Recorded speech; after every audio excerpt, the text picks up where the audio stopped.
Hello, great ones. Welcome to the Live and Be Great podcast. I'm your host, Latanya Sampson McDonald. I am a life coach and a registered marriage and family therapist associate. And this podcast was created to motivate, educate, and inspire all to live and be great. On today's episode, I wanted to introduce a very special person in my life. She's my best friend. She's my sorority sister, my line sister, my confidant, I should say. She's amazing, and she has an amazing story that continues to inspire me. And I wanted to share her experiences in life, some trials and tribulations, and I wanted her to talk about what is keeping her going, especially now, in 2021, when we're all facing hardship and despair and tragedy and loss. I wanted to bring her on so you guys can hear from her, and hopefully you'll be inspired just as much as I am by her. Okay. Her name is Takima Bly. Say hello to everybody. Hello, Latanya. Thank you for having me. I am excited to be a part of Live and Be Great and share my experiences in holistic healing and be a part of bringing more awareness to holistic healing. Because the more that I talk about it, the more I realize that there are actually a lot of people who are interested in it, who have been researching in it, and who have their own experiences and journeys in holistic healing and different techniques and methods of holistic healing. Yes. So that is definitely something we do want to touch on because, as we know, you have many gifts and many talents, and you be doing the most. So, don't think that that's just because she started off with that, that's the only thing that she does. And she's not about to sell herself short because, yeah, she be doing a lot. And I just don't understand. She has a husband and a whole kid on top of that. So, I know. um, I want to say some of the things that inspire me. Before we touch on the rest of the things that you do besides the holistic healing, um, I would say is your journey with um basically the body, right? And constantly being in and out of the hospital, going through surgeries, and like you guys, she's very small, like she's tiny. But that little person be, oh my goodness, has been through so much. So talk about, some of the things that you have suffered from in the Mm. past, continue to suffer from, um that is part of your story. So let's back it to where we at 2021. Let's back it to 2019. Um, I want to say around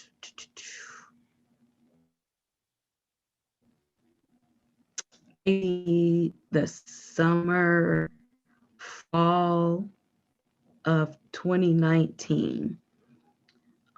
I started to notice like a shift in my health. Um, like like my health was already crappy anyway. Um, I have endometriosis and had an adenomyosis, and also have severe allergies, which most people think that, oh, I suffer from allergies too, take you few allergy meds, blah, blah, blah. Mhm. Um, yeah, for people who have severe allergies, you guys know what I'm talking about. Like when you have to watch what you eat, watch what you drink, you can't go outdoors at certain times, allergic to grass, trees. Those people, what I'm talking about. Certain materials or scents affect you in addition to all of that. pre-diabetic.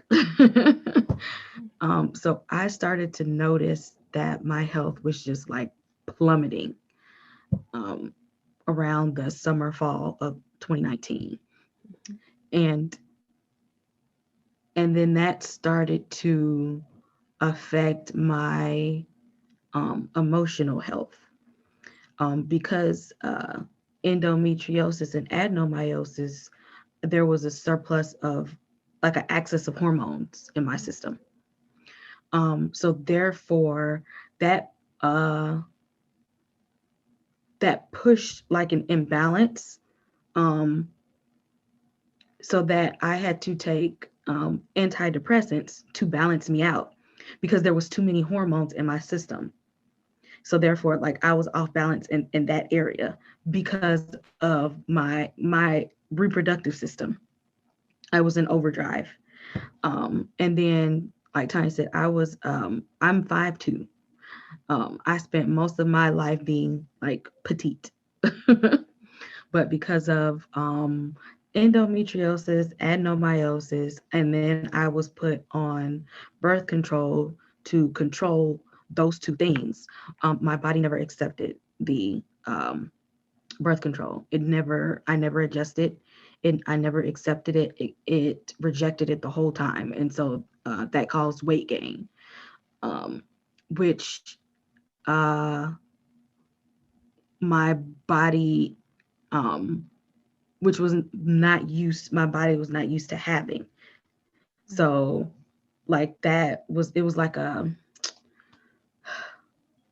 side effect. So I got like all the side effects of the birth control. Trying to control endometriosis and adenomyosis, I got all the side effects of the birth control, trying to control those two things. Um, like all these crazy side effects started happening. My iron levels dropped. It's just all this crazy stuff. And I just felt like shit. And I didn't like it. I did not like feeling like that, because I'm too busy to feel that way. When you have multiple jobs and a family, you don't have time to feel like shit. Mhm. I'm like, I don't have time to feel like this. I don't have time to mope around. I don't have time for depression. I don't have time for anxiety. I have stuff to do. And I'm in a master's program. I'm still in school. I'm like, I have homework. Mhm. I was commuting at that time because this was right before the pandemic. I was commuting an hour and 15 minutes every day to go to work because I live in Georgia. I worked in South Carolina, in a school district. So I had to commute every day to go to work. So I would go to work, come pick up my daughter, come home, parenting, then waiting for my husband to come home, so that he could make sure everything was fine with my child. By that time, it was her bedtime, but she's a night owl. So he still has to make sure she's not getting up and down, get out of the bed, ask for this, that, and the other. And I still have to do homework at the end of the day. So I'm still up all hours of the night, and then still have to wake back up early, do it all over again. And in between the time, I have a media company. So I'm like hosting podcasts. I'm like doing all these writing. I'm writing books. I'm writing scripts, all this good stuff, and dealing with the fact that my health feels like crap. Mhm. Um, and so I'm like, there has to be something. I have to do something about this. I have to do something because I started feeling like I'm going crazy, and I didn't like it. I started feeling like there was this dark cloud over me, and I'm like, there has to be something that I can do. There was this holistic shop that that's near my house that I would go to buy crystals. Yes, I'm a crystals person. Mhm. Yes. um, the way I look at it, as, and people have their own opinions about it. Um, Call it what you want to. People are like, oh, well, they're just rocks. You're right, but guess what? They're God made them. God made them. Um, and I feel like that God gave us everything on the planet that we need to help heal ourselves.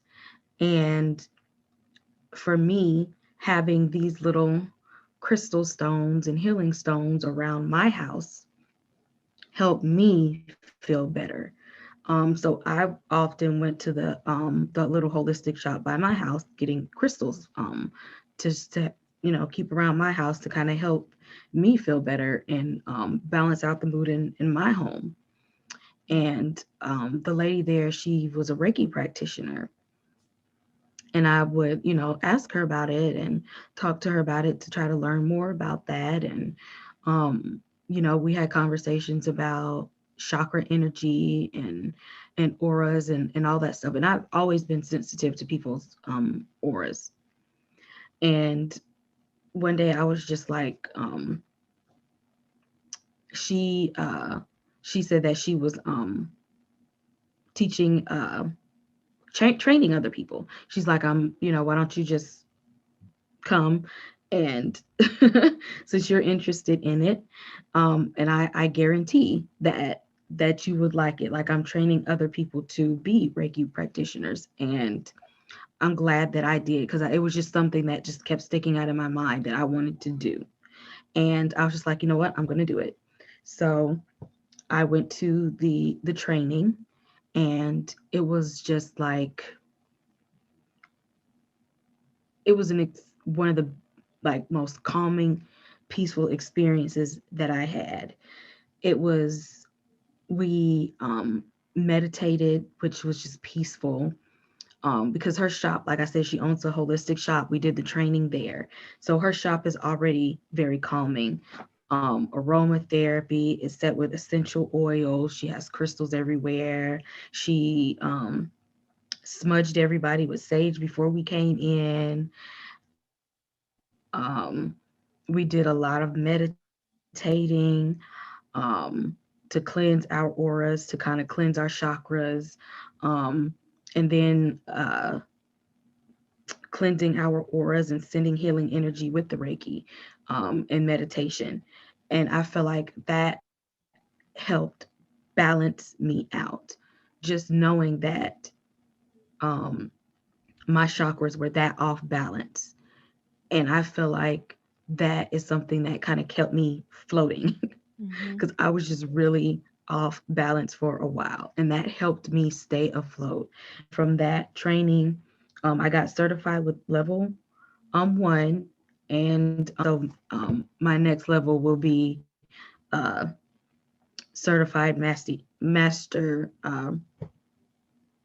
Reiki practitioner.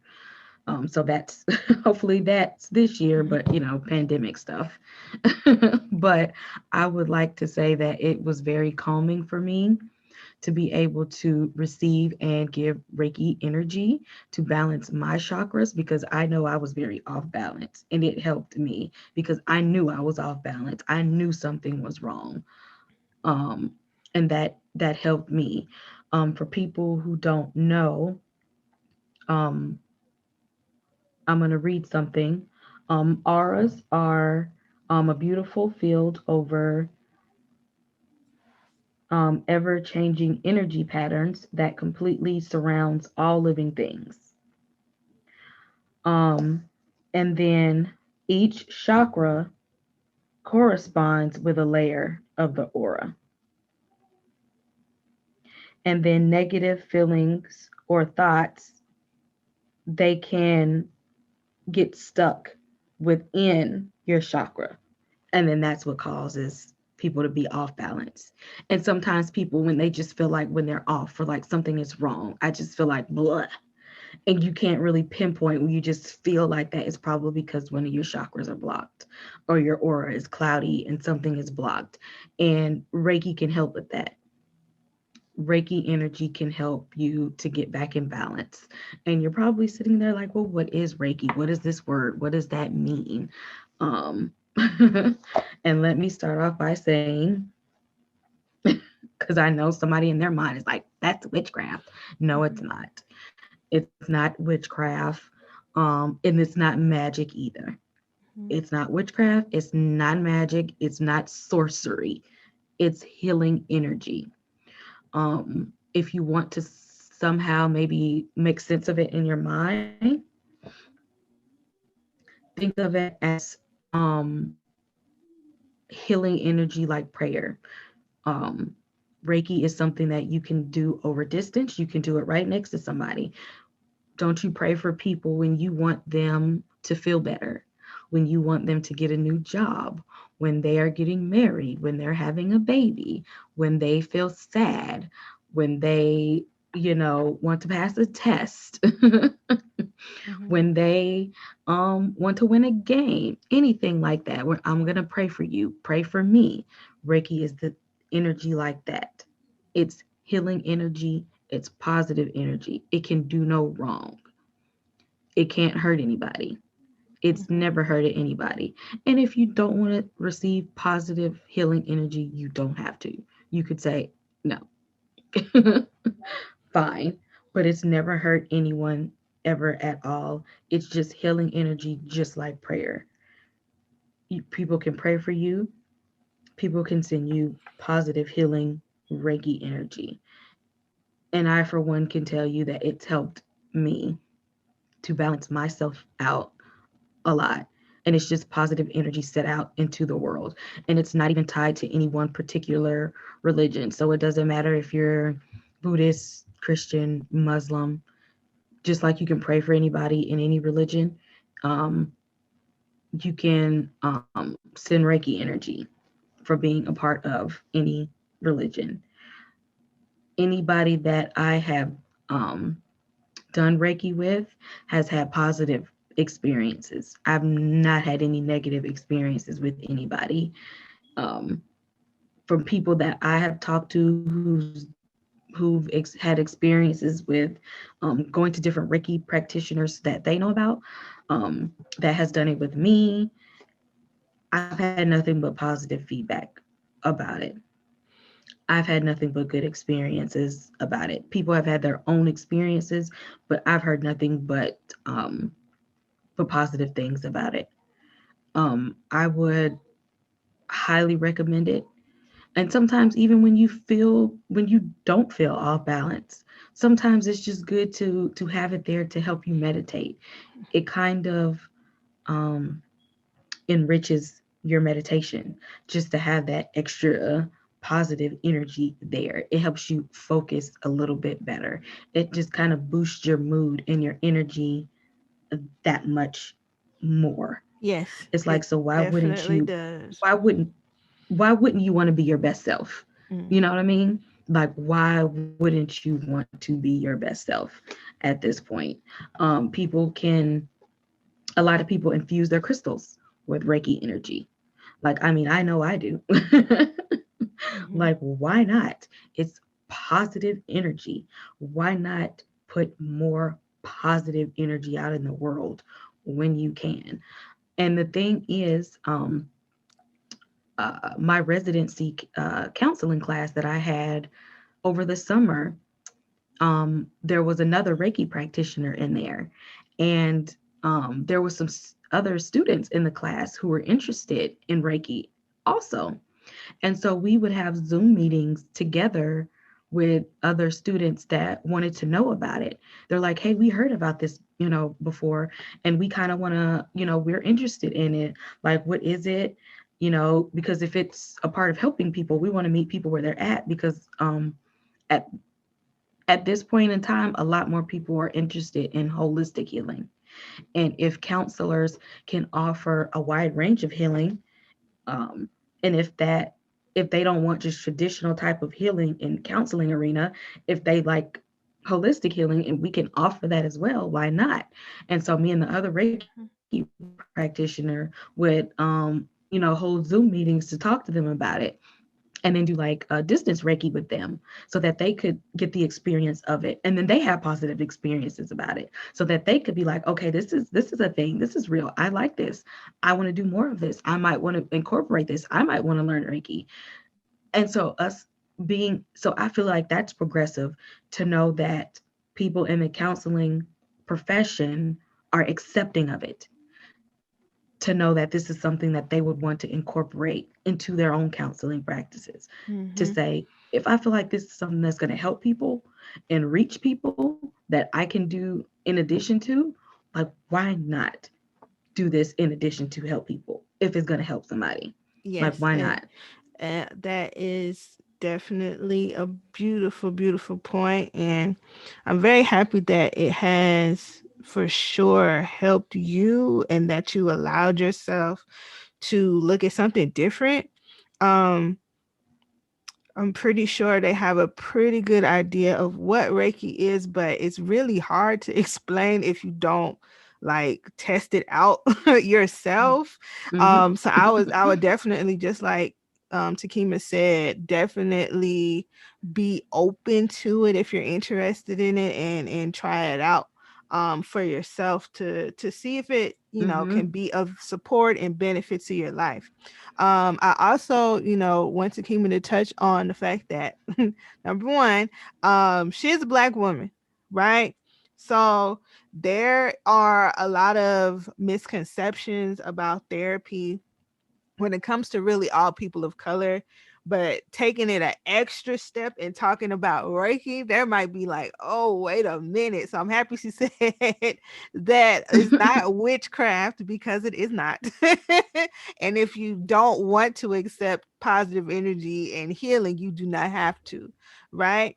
But I want Exactly. you to tell them because, you know, some people they often don't get that background story as to what shifted your mind because a lot of us did grow up in a very religious household, right? To where they Mm-hmm. didn't really, you know, believe therapy or trust it, or they may have had experiences with therapists that didn't take in their cultural and racial trauma experience into that therapy room, so they had a bad experience, or you know, so talk a little bit about what helped you break through those barriers mentally when you decided to go into therapy and healing.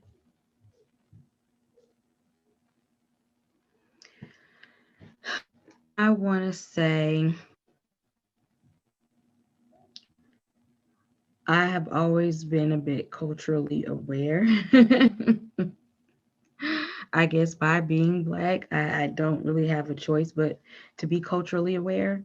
And not only being black, my best friend is Mexican, number one. So there's that. Mhm. Um, and then the my hometown uh, is in a small country town. My high school was like half and half, was like half black and then half white. So I grew up having a lot of white friends. So I've kind of like got a broad spectrum of a wide range of people. And then I went to an HBCU. So I have no excuse not to understand people of different cultures. Mhm. I have no excuse to not do that. So I've always been accepting and open to learning and to understanding people of different backgrounds and not being rigid and holding on to one standard of everything. Mhm. And that's hard when there are a lot of people that are. Mhm. Um, and even people that I know. I um, actually had a old coworker of mine who said that she didn't believe in the use of sage because she heard that it was witchcraft, and she's black. And it's like, who told you that? Because she's very religious in Christian faith. It's like, who told you that? Christianity. Christianity was a tool that was used to keep black people in bondage. Mhm.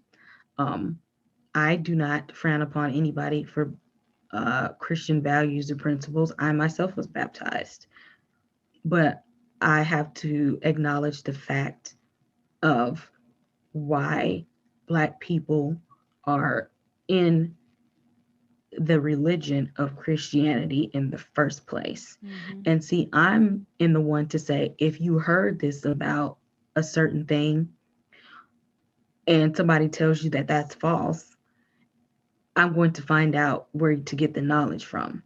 Mhm. And so when she said that, and I told her like, no, that's not what that is. And she's like, oh, well, I need to research that more. And I was like, okay, I know where to find information from. So another old coworker of mine I know is Native American. She's a Sioux. Mhm. And I sent her a message and I was just like, do you have any information on the use of smudging with sage? Because so and so that we worked with said that it was witchcraft, and we know that that's not true at all. Mhm. So can you give me um, a link or a place to get of information that I can give to her to let her know that that is false information? And she was like, sure, here. And she gave me like this link to a pamphlet um, that this Native American organization put together about smudging and the use of sage. I actually still have it. And I sent that to her. And I was just like, here, this is from the this Native American tribe, and this is uh, how they describe the history of smudging and saging and what it's for, and it's really rooted in prayer and rooted in protection. And I said nothing about this is anything about evil and witchcraft. And like she had nothing else to say about it. Mm. At which I'm still pretty sure she still feels like it's somehow rooted in witchcraft and slavery, even though the Mhm. information is like right there in your face, right there. But I'm still pretty sure she's still holding on to the fact that it's witchcraft, even though it says right here in front of your face what it's for. Mhm. Yes, I definitely, um, I feel the same way about doing your research on things because it can't just be when you look at most religions, they usually say a lot of the same things. Basically, be a good person and be nice to people, Um, but the religious aspect, and these are just my personal thoughts, like the religious aspect is just a form of control. So I would advise anybody, whether you're Christian, Buddhist, Muslim, to have your personal relationship with that higher power. It don't just depend on what somebody's telling you or Mm-hmm. what people try to shy you away from. Like, do the Mm-hmm. research and search Mm-hmm. for your own divine connection to whatever you believe in, whatever it is. And I Mm-hmm. don't look down on any other cultures. I may not practice everything, but I feel like, as long as you're a good person, I'm rocking with you. And the need to have all different aspects of support. So I gotta bring Kima back because she went straight to the spiritual part, but how did like the therapy? You see what I'm saying? Like you're a therapist. And yes, we need a lot more therapists that are culturally competent, not only therapists that look like you. If you're a person of color, if you're a black person, black female, black Mm-hmm. male, transgender, whatever the case may be, we need more of that. But I want to back you up a little bit and talk about how you even broke past that barrier to be like, okay, I want to help people mentally versus the, oh, just pray about it situation.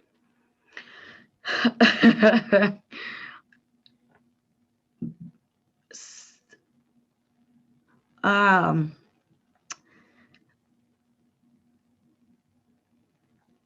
I I want to kind of talk about.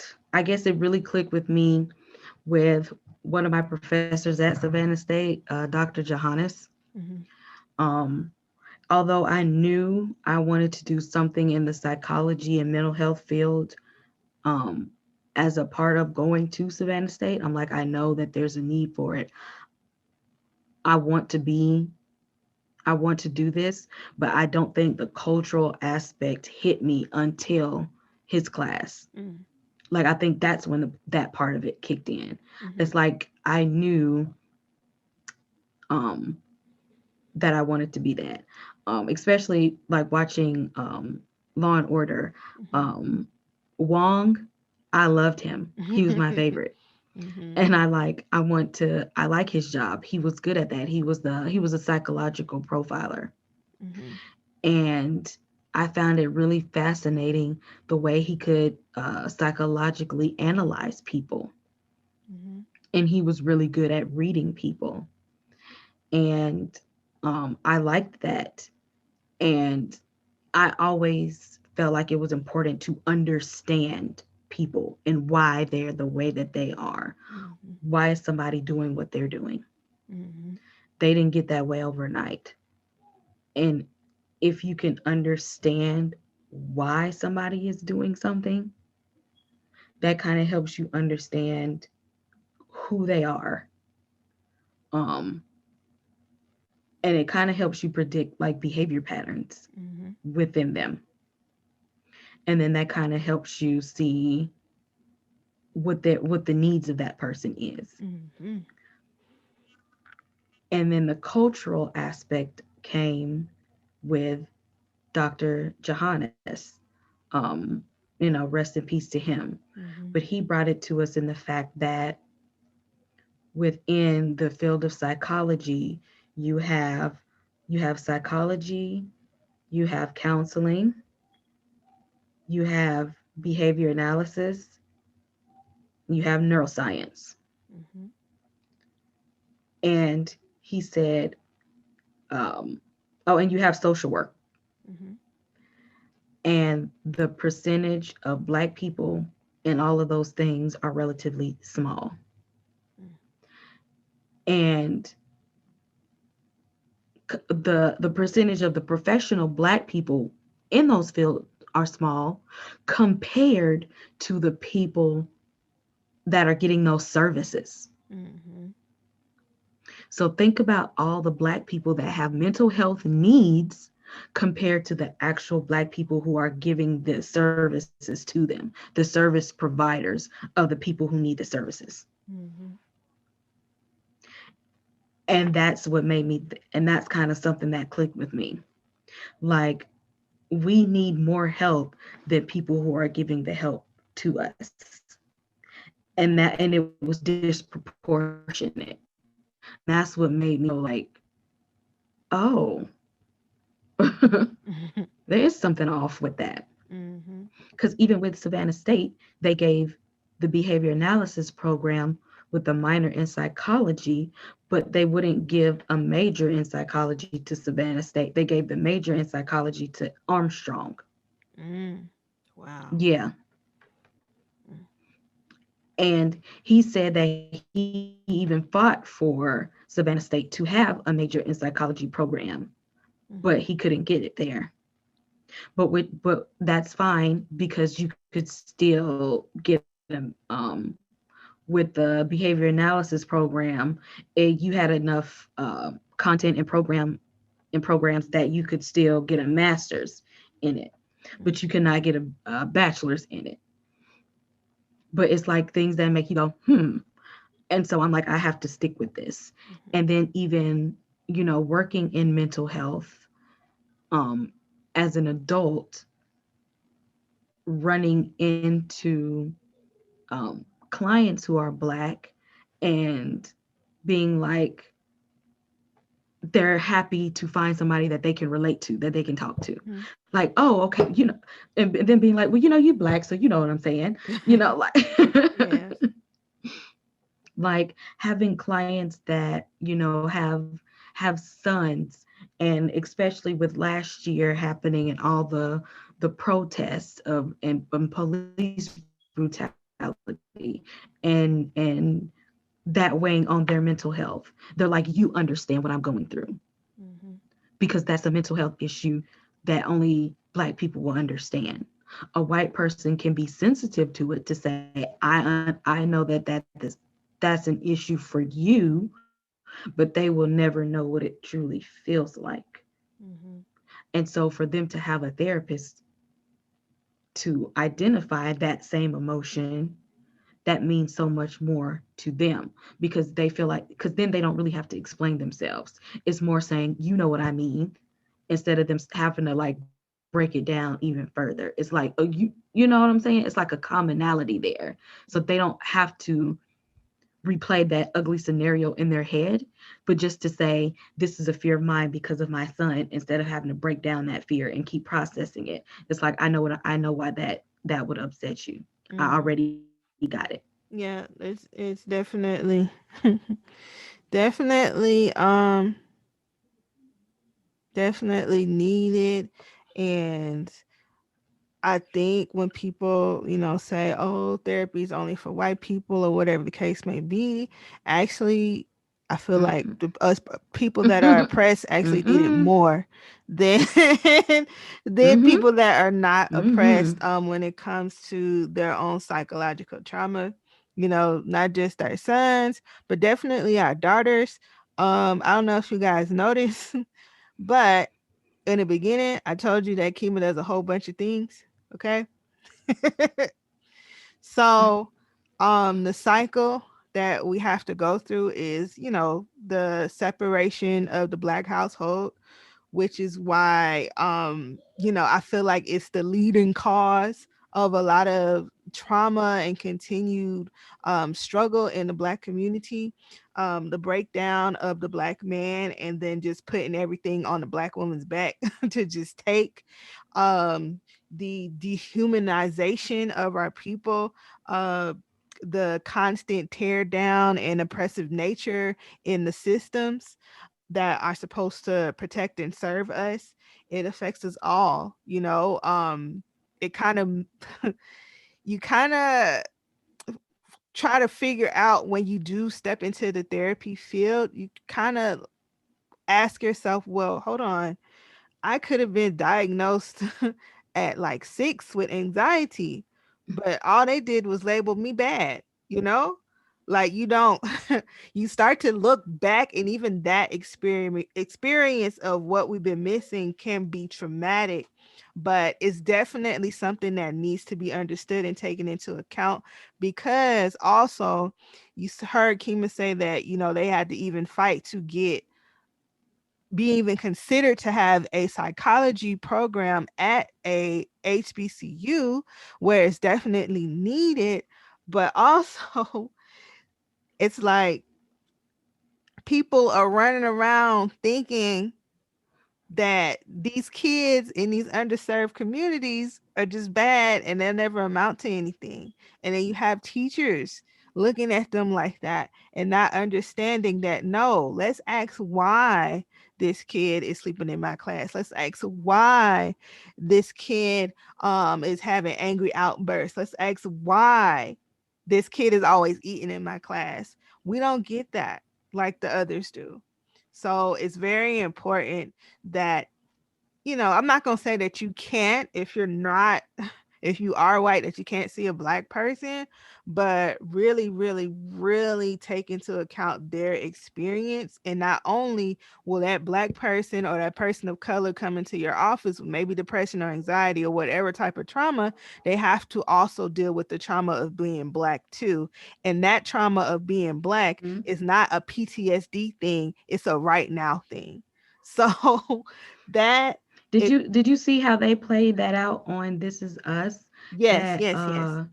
that Randall, he started off with the Spoiler, white therapist, spoiler and, and that was, alert. yeah, and that was good because Yeah. that was, I mean, that was introduction, like saying, okay, Right. he actually finally accepted coming to therapy, because that was a big feat, him being Mhm. black and actually saying, okay, I need Mhm. therapy. Yeah. That was the first step for him to Mhm. say, I'm accepting I need counseling, because Right. it took forever for Beth to get through to him, Mhm. for him to accept it. And then once he accepted counseling from the white person, it took for him to say, okay, now I need counseling from somebody that looked like me. Right. Right. Especially if they're constantly having to explain. So I'm also Mm-hmm. saying, if you are gonna, because the truth is the truth. There's more white therapists than any other cultural therapist right now. So if you do have a black client, I would say do your research so they don't have to constantly explain to you, because sometimes Mm-hmm. it is good to hear from somebody that identifies or has the, genetic makeup of your oppressor, that what is happening to you is wrong. you know Mm-hmm. Sometimes that is is very needed and is very helpful, but it's not taught in the books. It just isn't. So we can't just assume that it is a one size fit all. In our diagnostic manual is based off of cisgendered white men. It does not take into account women, let alone any other culture, as far as Mm-hmm. diagnosing somebody with mental illness. It just doesn't. So we have to do our part as clinicians to better serve the people that we have come into our office, that may have these issues that we can't necessarily identify with. um but yeah, Kima, like, I'm very happy to have you, cause, well, you did it first. You was in behavior analysis, because I got my undergrad in theater and dance. We went to the same school, and my thing was, I'm gonna do what makes me happy. And psychology was always on the back end, like later on in life, because number one, I hate school. And when I was in high school and they said, oh, if you want to be a therapist, you gotta be in school for 7 years, I was like, nope, I don't even want to go to school. Okay. But, you know, I think, just like chemo, we also have to do our own work. Because even when she brought up the Mm-hmm. whole, the therapy thing and the Reiki thing, she's not going to tell you to do something that you wouldn't do, you know? And I think that just shows how great and invested of a clinician that she is, to be willing to put herself through it, you know? Um, and not just say, okay, I'm just going to collect your money and tell you to do it. No, I'm going to make sure Mm-hmm. that I'm doing my my work to heal as well, which is awesome. Exactly. That's I'm like, I'm trying to make sure I'm healed all across everything, and I'm as educated and informed about everything. So I'm about reaching people where they are. So Mhm, whether it's um, working on my degree in clinical mental health, certified life coach, mhm, and certified Reiki practitioner, mhm. where do you need your healing to come from? Yes, I got you. Got you. Well invested. Wherever you need your healing to come from, I'm available. Yes, ma'am. I will meet you at the level that you need. And trust me, I've been through all of it, because I'm not going to say that I can, that I'm going to just help you and not been through all of it, because I've been through counseling, life coaching, and Reiki myself, so Mhm. that I know I can help you in all three of those things that I've had experience in myself, Yes. especially us as a race of Black people. We have so much to heal from just Mhm. waking up every morning and walking Yes. around every day. Oh, yes. It's just so much It is. that we have to heal from, It is definitely and a whole lot. and how we process things. And I just want to be available the best of my abilities to help us process everything that we're going through, and push us to be our best selves at any one of those outlets that I feel like people need to be met where they are, and help them, whichever way that I can, in the way that they need to be helped in any one of those avenues, because all of them have helped me Hmm. in various stages of my life. Yes. And this is how she keeps going with a toe up uterus, allergies. And she's able to do a million and one things, but she also has identified the things that recharge her, Mhm. right? We could have another show about Black women and their ADHD, okay? We can talk about that, that would be a whole nother episode that we'll have to invite, some of our friends on to talk about. But the kicker is she is also taking care of herself mentally, emotionally, and physically. Okay. So you cannot continue to do the superwoman things, right? Without taking care of yourself and putting your health, your mental health, your physical health, your spiritual health, okay, um in as a priority. You cannot. So before we close, um I want you to leave the people with what you tell yourself when you feel like giving up.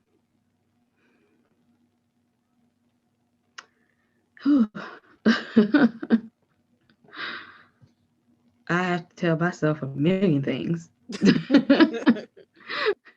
Tell us some of it. Tell us some of it. Because when I feel like giving up, um, it's hard to come back from. Because I will say that. Hmm. Um, because it's hard. I'm not going to sit here and say I've had the best life ever. That I've just been, you know, walking through golden gates and rainbows. I have not.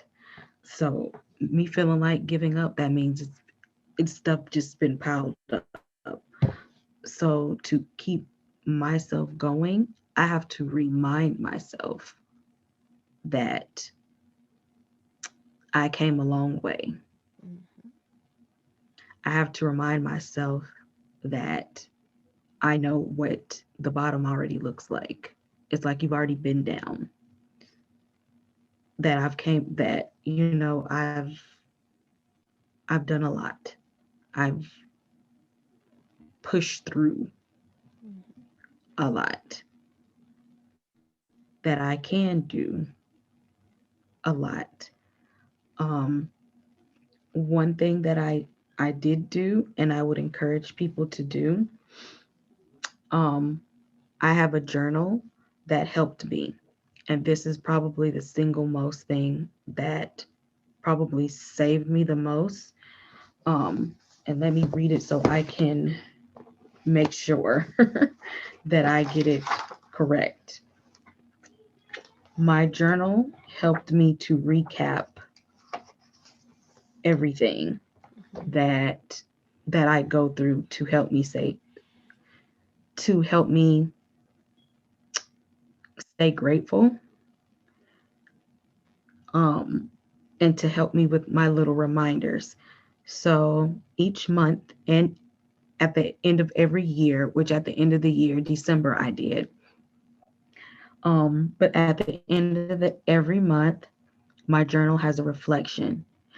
And at the end of every month, I write, it says, celebrate my top 10 achievements. I may not have 10, but I try to list as many as I can. And then it asks, what did I learn this month? And then it has, what were any distractions or mental blocks or fears? And then, how did I make myself feel good? What did not happen and why not? And then, what actions can I take to improve? And then it asks people I learned from and who inspire me. And usually, filling out that part of my journal kind of helps me reconsider things to get myself back together for the next month. It literally helps me to kind of refocus myself because it is things to show me that I have things to be grateful for. It shows me that I did accomplish things, no matter how big or small. It shows me that if I didn't do anything to make myself feel good, why not? Or if I did, then it's like, oh, okay, if I did do something to make myself feel good, then I need to go back and remember that I have coping skills to help myself feel good. Then I need to implement that and see what happens. Hmm. If I write what didn't happen, then I need to go back and figure out how do I need fix that so I can redo it the next month. What distracted me that month before? so that I don't let it distract me again. Who did I learn from? And what did I learn from that person? And what can I do with that knowledge? If I learn from that person, what can I take from the person that inspired me? Mhm. And if you learn from that person, why are you sad if somebody gave you something to learn from that? What are you upset about? And especially if you achieve something that month, it's like once you walk yourself through those steps, you've given yourself a reason to pull yourself out of the hole after that. Mhm. um I would advise anybody to get a journal that has prompts in it to help them write, not just a blank journal.